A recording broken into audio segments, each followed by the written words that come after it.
Alright, so isang magandang araw po sa ating lahat, lalong-lalo na po sa ating mga subscriber dyan, sa ating mga OFW sa mga panig ng mundo. Magandang araw po sa ating lahat. So ngayon mga kalyabe, ito na po sinasabi ko sa inyo.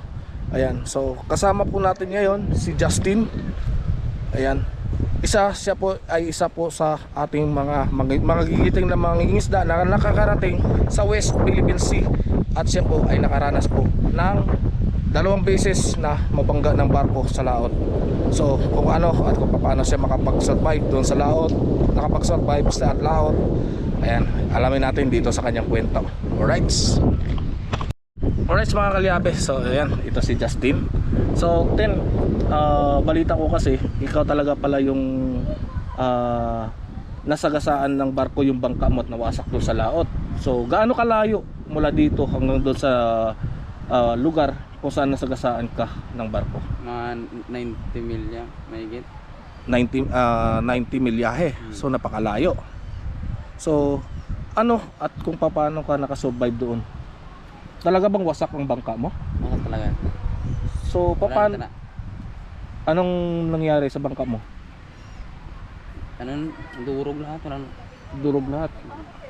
So maswerte at nakaligtas ka, no? So anong ginawa mo doon nung pagkabangga sa iyo ng barko? Anong ginawa mo nung nawasak ang bangka mo? Anong ginawa mo para makasurvive ka doon sa laot? Ano nang iniisip mo? Katapusan ko na, pero pinutol ko yung mga pakaway ko. Pinutol mo. Tapos paano ka nakasurvive doon? Ilang araw ka doon sa laot? May 3 araw? 2 araw lang. 2 araw. Bago nakita ko ng mga naglalaot din. Sinakay lang nila ako. Ayun. So maswerte at nadaanan ka ng mga kasamahang mangingisda. So sa 2 araw na yun, paano mo nalagpasan yun? Anong ginawa mo doon? Lumangoy ka lang? May kinapitan ka ng mga bagay? May kinapitan ako yung mga pakaway ko. Pinutol ko. Oh, yun. Bago kung makita pagkain na, kainin ko lang. So ibig sabihin ko ano yung makikita mo na pwede mong makain dahil sa sobrang gutom na, kinakain mo. So ibig sabihin yung anong mga pagkain na yun? Mga alamango, kano na makita. Bago meron naman konting tubig na nakuha.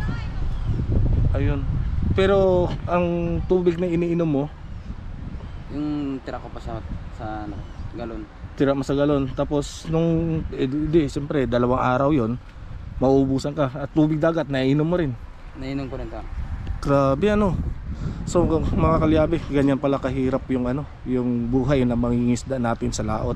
So isipin niyo mga kalyabe, West Philippine Sea yan, kung gaano kalawak po yan. So parang para sa akin napakahirap para makasurvive doon sa laot na yon. So bilang nakaranas ng ganun na nabangga ng barko at nawasak yung bangka, ano yung maipapayo mo doon sa mga kapwa natin mga mangingisda na kung sakasakali sa kanila mangyari yun, ano yung maipapayo mo para makasurvive din sila? Doble ingat lang para iwas sa disgrasya. Ayun, so doble ingat. Tapos ang hirap nun, 2 araw sa laot. Pero yung bangka na yon, sarili mong bangka o parang niram lang to. Nangangamuhan ka pa rin? Ayun wasak na wasak. So binayaran mo yon o hindi na? Yung mga nakabangga sa akin, sila din nagbayad. Bali ang nakabangga sa iyo na barko, buti binayaran ka, no? So yun mga kalyabe, swerte niya, binayaran siya ng nakabangga sa kanya ng yan ang unang bangga mo, ang unang pagkabangga sa iyo. So yun bali ayun ang unang danas mo. Buti may nakaligtas ka at nabayaran ang bangka mo. Alright mga kalyabe, ayan. So dito kami namimingwit yan, dito sa gilid. Ayan, yun tong mga bangka na to. Ito yung mga lumalaot ng West Philippine Sea. Ayan sila. Ayan. Grabe. Ayan mga kalyabe Sila po yung lumalaot sa West Philippine Sea, yung mga nanguhuli ng mga yellowfin.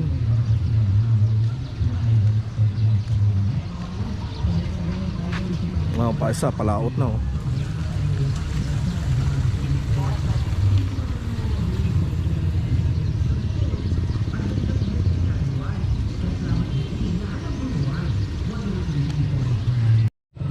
Alright mga kalyabe, so ito si Justin. So ito, so bali yung pangalawang disgrasya mo pala na nasagasaan ng barko yung bangka mo, wasak na wasak ano, wasak na wasak din. So paano ang nangyari nun? Paano ka nakasurvive doon? May huli ko na, yun lang kinakain ko. So anong kinapitan mo para ano? Doon ako sa payo kumakapit. Sa payaw lang, bali sa payaw ka na lang kumapit. So ilang araw yun? 5 araw sa lutang-lutang. Grabe, 5 araw. Tapos yun, hindi ka pala binayaran nun ng ano, ng barko na nakasagasa sa'yo, no? Hindi pa. Ayun mga kalyabe. So matindi pala yung pinagdaanan nito sa laot. So ganyan lang kalaki yung bangka na ginagamit niya. Yan. Yan. So ganyan lang kalaki yung bangka na ginagamit niya. Tapos kung ilang araw ba kayo pag naglaot kayo? Mga ilang araw kayo doon? Mga 3 days lang, 2 days. Ano yun? Parang sinadya ba ng barko yun na nabangga ka or aksidente lang talaga? Aksidente lang talaga. Hindi lang nakita. Hindi mo napansin. Hindi lang. Nakatulog ka ba nung time na yon? Nakatulog gabi. Ayun. So nakatulog pala siya mga kalyabe at hindi niya napansin na dumaan na pala yung barko. So nasagasaan ng kanyang bangka. Maswerte at buhay ka. Yun ang napakaswerte nun. Buhay siya. So yun pala, ang bangka na ginamit mo is hiniram mo lang. Hiram ko lang. So hanggang ngayon binabayaran mo pa rin. Binabayaran. Ayun. So isipin niyo mga kalyabe. So nasagasaan na siya ng barko, muntik na mabuwis ang buhay. Ngayon nagbabayad pa siya doon sa may-ari ng bangka na hiniram niya. So ganun kahirap pala ang buhay ng isang mangingisda talaga. So kung ganun, paano ka nakasurvive talaga sa pagkain na yun? Kinakain ko lang ng hilaw. Kain mo lang ng hilaw? Wow. Marami naman lang dyan. Grabe, halos 1 linggo mga kalyabe na nasa gitna siya ng karagatan. Siya lang mag-isa, payaw lang ang kanyang kinakapitan. Grabe ano. So pero sa ngayon, ano yung bangka na ginagamit mo na nakikihiram ka ulit? Nakikisakay na lang ako. Nakikisakay ka. Pero ano yun? Hati kayo, hati. Hati pag nabawas ko sumuhati na. Yun anong hati. So pinakamalaki mong kinikita kapag naglaot ka? May siyempre makabalan siya ng 10,000. Ayun. So pero nangangarap pa rin ba na magkaroon ka ng sarili mong bangka? Oo, kung ano na tayo. Gusto na malaki bangka para safety. Oo, para safe ano. So yan mga kalyabe ano. Ito mga kalyabe, kung sakasakali mang kumita itong vlog natin dito sa kanya, is sa kanya ko po ibibigay ang revenue sa video na ito. Vlog na ito para sa kanya. Para po sa kanya yan, para pagpanimula niya, kasi wala naman po akong sapat na kakayahan para bumili ng bangka para sa kanya mga kalyabe. Gustuhin ko man, hindi ko pa rin kaya na makabili ng bangka para sa kanya. So malay ninyo, kung mag-trending man or magkaroon man tayo ng maganda-gandang views dito or maganda-gandang kita dito sa vlog na ito, ayan mga kalyabe, ibibigay po natin sa kanya yung kikitain sa vlog na ito para dito sa kanya. Ayan. So grabe palang dinanas mo no na ano. 5 days. Tapos ang kwento mong sabi mo ang sabi mo sa amin kanina, ilang beses ka rin na nakaranas na mawala sa laot dahil sa bagyo. Mabutan lagi ako ng bagyo. Naaabutan ka ng bagyo. Pero nakakawin naman din Pero may time na naligaw ka na talagang napadpad ka sa ibang lugar. Kung saan mapadpad, yun na. Grabe ano. So yan mga kalyabe, kaya ko to in-interview kasi relate ako sa kwento ng buhay niya dahil doon sa nangyari sa tiyuhin namin sa probinsya sa Iloilo na halos 3 linggong nawala sa laot at napadpad pala sa ibang lugar. So tudo na ang dasal ng pamilya namin doon sa kanila. Yun pala sila ay nandun sa Negros nakikipagsayawan. So isipin niyo mga kalyabe, grabe ng iyakan ng ng mga kapatid ng tiyuhin ko, yung sila nanay, yung mga lula namin at yung ibang kamag-anak namin na kasi hindi lang ang tiyuhin kong kasama noon, kundi 5 sila na na siraan din ng bangka. Pero sa maswerteng pa ano na nakapadpad sila sa Negros, at doon sa Negros sila na malagi. So halos ilang araw sila doon sa Negros bago nakauwi ng probinsya namin sa Iloilo. Ayan, so ito relate na relate ako. So saludo ako sa iyo. Pero hanggang ngayon nandyan pa rin, may kaba-kaba sa laot, wala. Wala. So buo pa rin ang loob mo, talagang desidido ka pa rin lumaot. Para na sa pamilya. Ayan mga kalyabe, so isipin ninyo, para sa pamilya, gagawin ang lahat para kumita at may mapakain sa kanyang pamilya. So ito kasi may asawa na. Ayan, may asawa na siya. At kailangan, may dalawa na ring anak kasi. Kaya kailangan nating kayod lang, tuloy lang ang laban. Malay mo, balang araw magkaroon ka na talaga ng sarili mong bangka. So isa din ako or kami ni Thinking Body na makatulong para matupad yung pangarap mong bangka. So malay mo, may swerte, maganda-ganda magkakaroon kami na ako ng maganda, lalo na ako magkaroon ako ng maganda-gandang project sa paggawa ng mga sasakyan at magkumita na maganda-ganda, mabili natin yung bangka na para sa iyo. At hindi lang kasi mga kalyabe, kasi ako mahilig kami sa fishing. So malay niyo, makita mo ako, makasama ako sa iyo sa laot. So kung sakasakali man, anong masasabi mo para sa mga kapwa natin na mga mangingisda? Ingat lang palagi para maiwasan disgrasya. Dasal lang at tiwala sa Panginoon. Ayan. Lakas ng loob, determinasyon. Ayan. So yan mga kalyabe, si Justin, 21 years old, taga dito sa Agno, Pangasinan. Pero anong probinsya nyo talaga? Negros Occidental. Negros Occidental. So ibig sabihin Ilonggo ka? Papa ko. Papa mo. Pero ikaw? Pure na Tagalog na lang. Pure na Tagalog na. Dito ka na talaga na lumaki. Ayan, so kababayan, halos kababayan ko pala yung papa nito, Ilonggo din. Ayan, sa mga Ilonggo, mayad nga hadlaw sa inyong atanan. Ayan, so si Justin, yan mga kalyabe. So sana suportahan po ninyo yung video na to dahil may maganda patutunguhan po yung revenue nito para kay Justin. So sana kung magandang kikitain natin dito at makapagbili na po tayo ng bangka para kay Justin. Ayan, nangangarap, isang simpleng tao na nangangarap, padre di pamilya na nangangarap na magkaroon ng sariling bangka.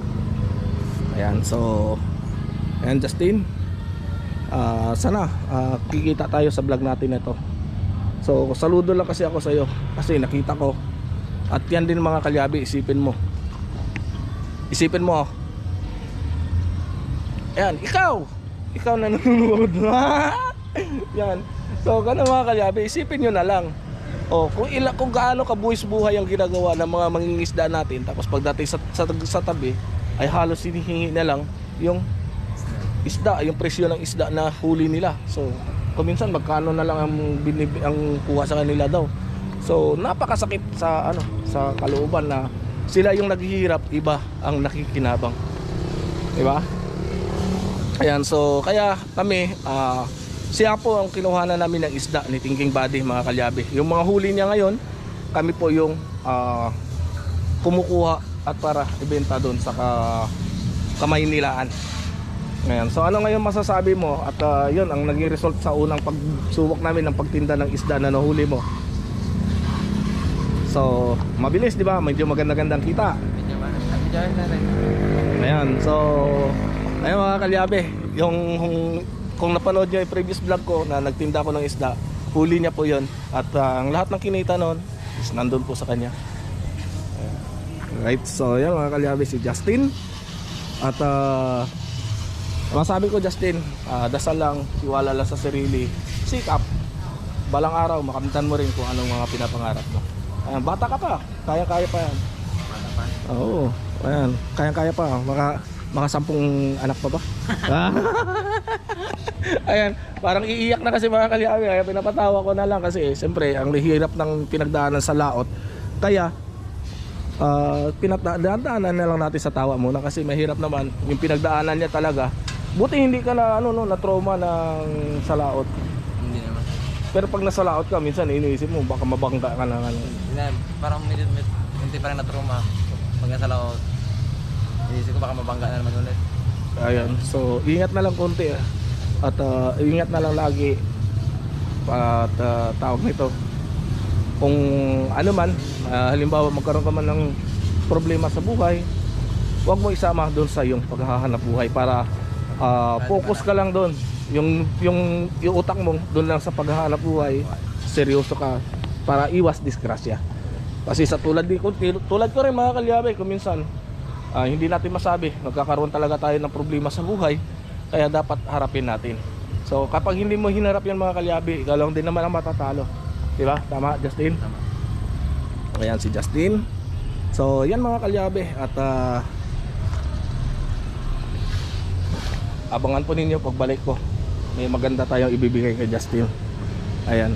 So yung bangka pala ngayon hindi siya nakapaglaot kasi mga kalyabe, yung bangka, makina ng bangka na ginagamit niya is sira.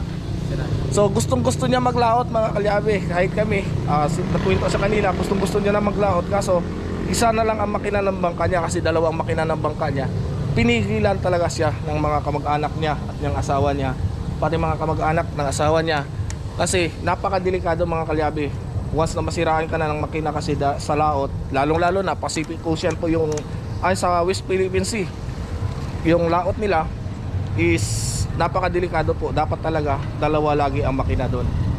So para just in case na masiraan man ng isang makina, may isa pa ring makina na magagamit. Ayan. So sayang at hindi siya nakalaot ngayon, nasira nga yung makina.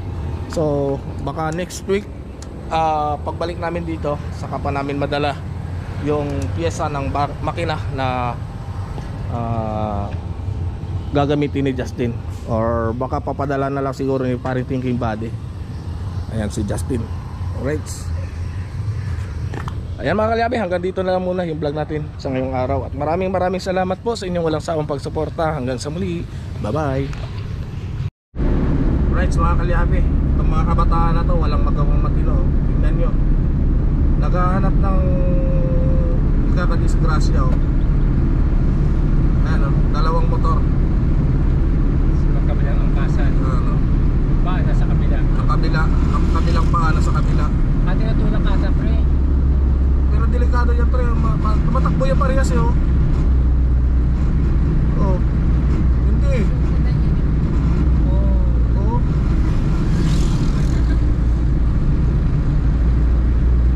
Ano?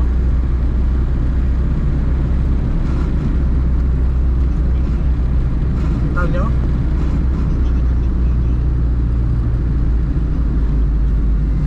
Oh, parehas tumatakbo eh.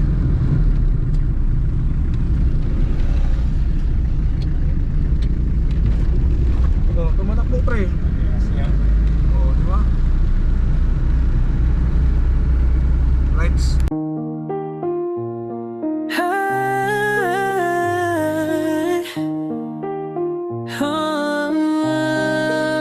Sa dagat ng buhay, aking sinisid ang lalim ng pangarap, aking tinitipid. Makinis ng pobre, mekanikong mangangisda. Sa bawat pag-ikot ng mundo, kumakaryod pa rin ako sinta. Sa makina'y alipin, sa isda'y umaasa. Sa ilalim ng araw, pawis ko'y tumutulo na. Ngunit di susuko, sa hirap ay lalaban. Para sa pamilya, gagawin ang lahat, aking pangako yan. Makinistang pobre, mekanikong mangingisda. Sa dagat ng buhay, kumakayod para sa iba. Kahit mahirap, di susuko sa pag-asa. Makinistang pobre, mekanikong mangingisda. Sa gitna ng karagatan, aking sinasagwan ang pangarap na bituin, aking inaasam-asam sa bawat paghampas ng alon. Aking tinitiis ang hirap ng buhay, aking nilalabanan, walang humpay na pagsisikap. Makinistang pobre, mekanikong mangingisda. Sa dagat ng buhay, kumakayod para sa iba. Kahit mahirap, di susuko sa pag-asa. Makinistang pobre, mekanikong mangingisda. Isang araw ang aking mga pangarap ay may sasakatuparan ng hirap na dinanas ay magiging alaala na lamang sa bawat pagsikat ng araw. May bagong pag-asa, makinistang pobre, mekanikong mangisda. Makinistang pobre, mekanikong mangingisda. Sa dagat ng buhay, kumakayod para sa iba.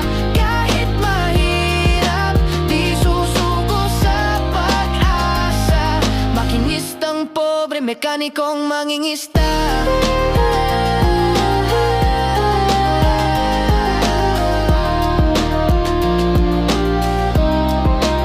Sa bawat paglubog ng araw, aking isipin ang mga taong nagmamahal sa akin. Sila ang inspirasyon sa aking pagsisikap. Makinistang pobre, mekanikong mangingisda.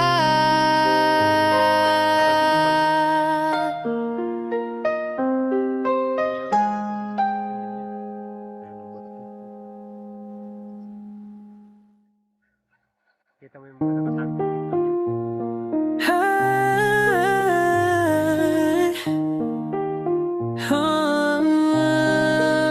Sa dagat ng buhay, aking sinisid ang lalim ng pangarap, aking tinitipid. Makinis ng pobre, mekanikong mangingisda. Sa bawat pag-ikot ng mundo, kumakaryod pa rin ako sinta. Sa makina'y alipin, sa isda'y umaasa. Sa ilalim ng araw, pawis ko'y tumutulo na. Ngunit di susuko, sa hirap ay lalaban. Para sa pamilya, gagawin ang lahat, aking pangako yan. Makinistang pobre, mekanikong mangingisda. Sa dagat ng buhay, kumakayod para sa iba. Kahit mahirap, di susuko sa pag-asa. Makinistang pobre, mekanikong mangingisda.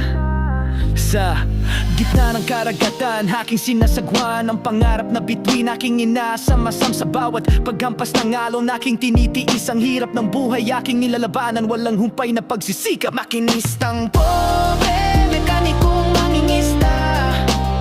Sa dagat ng buhay, kumakayod para sa iba. Kahit mahirap, di susuko sa pag-asa. Makinistang pobre, mekanikong mangingisda. Isang araw ang aking mga pangarap ay may sasakatuparan ng hirap na dinanas ay magiging alaala na lamang sa bawat pagsikat ng araw. May bagong pag-asa, makinistang pobre, mekanikong mangisda. Makinistang pobre, mekanikong mangingisda. Sa dagat ng buhay, kumakayod para sa iba.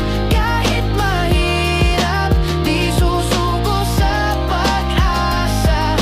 Makinistang pobre, mekanikong mangingisda.